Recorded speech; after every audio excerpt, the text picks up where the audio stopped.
You think you know the story of Jamaica. You think you know the transatlantic slave trade. But what if I told you the textbooks got it wrong? What if a hidden empire, powerful culture from Africa was secretly planted in Jamaica and has been thriving for 400 years and no one told you? No, splendor.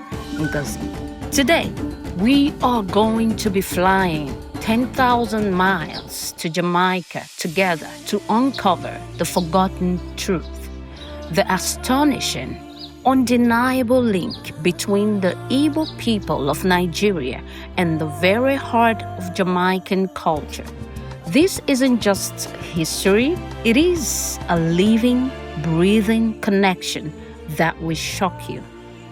So many of you have seen me in videos and you've thought to yourself, she looks just like an Igbo woman. And guess what? You're absolutely right. But let me tell you the little secret behind it. See, it all started with the transatlantic slave trade. During the transatlantic slave trade, many of Eboes were taken to the island of Jamaica. And though they were not home, they took everything they had with them, which includes their proverbs, the language, their culture, and most of all, their entrepreneurial spirit. I started it with a hunch, a whisper in the winds of history. When I dug deeper, I found something incredible. Nearly 50% of all enslaved Africans brought to Jamaica between 1700 and 1800s were from one place, the Igbo heartland of what is now Nigeria. They brought their language, their music, their traditions, and they refused to let them die. They tried to erase it. They banned their language, their drums, their very names. But the Igbo spirit in Jamaica was too strong. From the rhythm of their music, to the names they called their children, to the way they cook their food, the echoes of Ndibu are everywhere.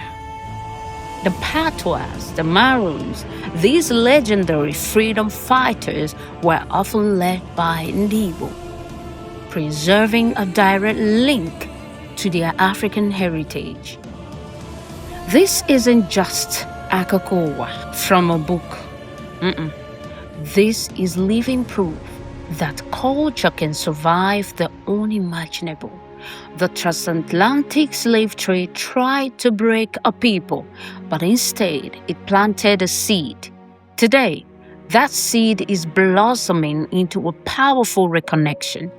The Eboes in Jamaica are not just a historic footnote. They are a vibrant, undeniable testament to resilience, identity, and the unbreakable spirit of Africa.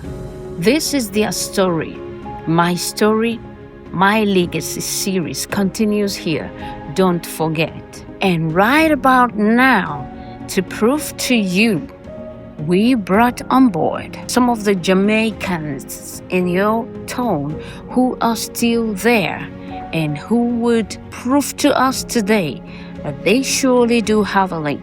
Now, in this video, we are not denying the presence of other tribes like the Yorubas, the Akans, some of the Ghanaian tribes. No, we are talking about the more of the people that were sold or kept in the Jamaican space, Bondibo.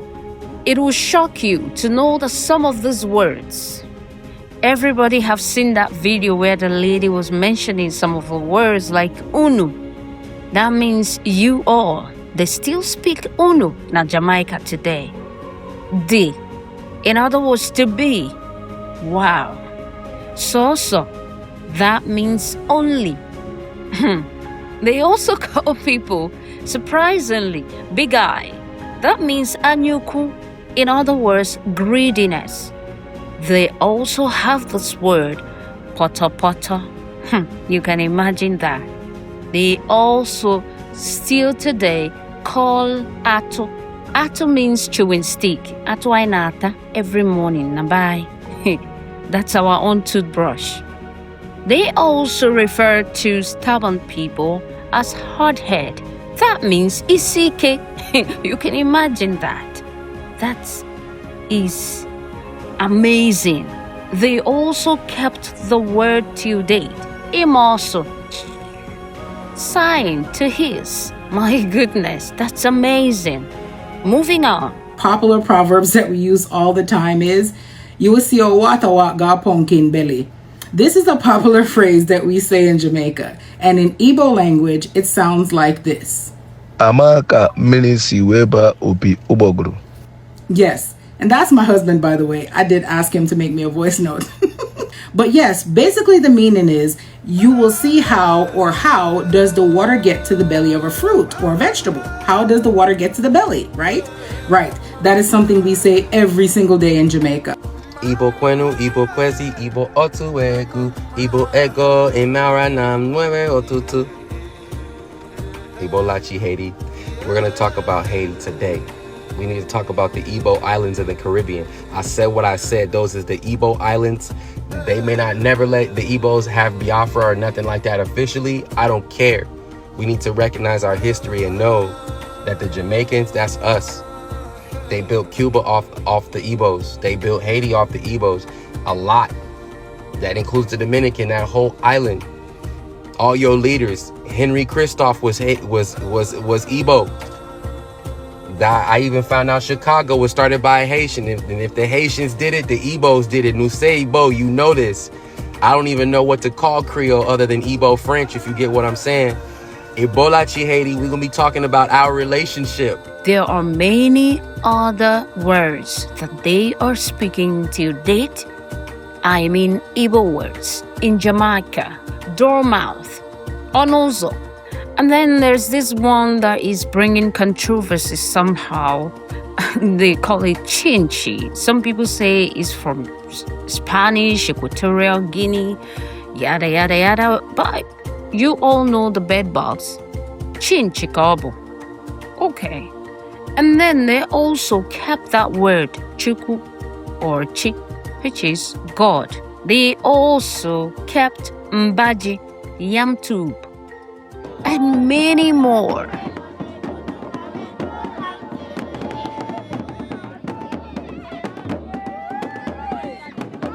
And nobody mandi wofma. Any bondi name anywhere we go, we make it our home. There's a reason for that. It is because our DNA is so unique. Our DNA is all about humanity. Our DNA, it is all about the nature, the way it is and should be. That is why we can call home anywhere. That is why we can buy up a property, develop it, and call it home anywhere we find ourselves. Therefore, we didn't have a challenge dwelling among other races or people because we see everyone as one. As we near the end of our journey on this particular episode, because this is like an intro, they remind us that cultures are not static but dynamic and ever-evolving. Their journey also highlights the often overlooked connections between different parts of Africa. It reminds us that the continent's history is complex and interconnected, with migration and cultural exchange playing crucial roles long before and after European colonization. The lessons of resilience, adaptability, and the power of maintaining one's cultural roots, even as we branch out into new lands. Dịka anyị na-akparịkata ụka na comment section, aka bụkwa mmadụ unu Splendor Ngozi, and God bless you.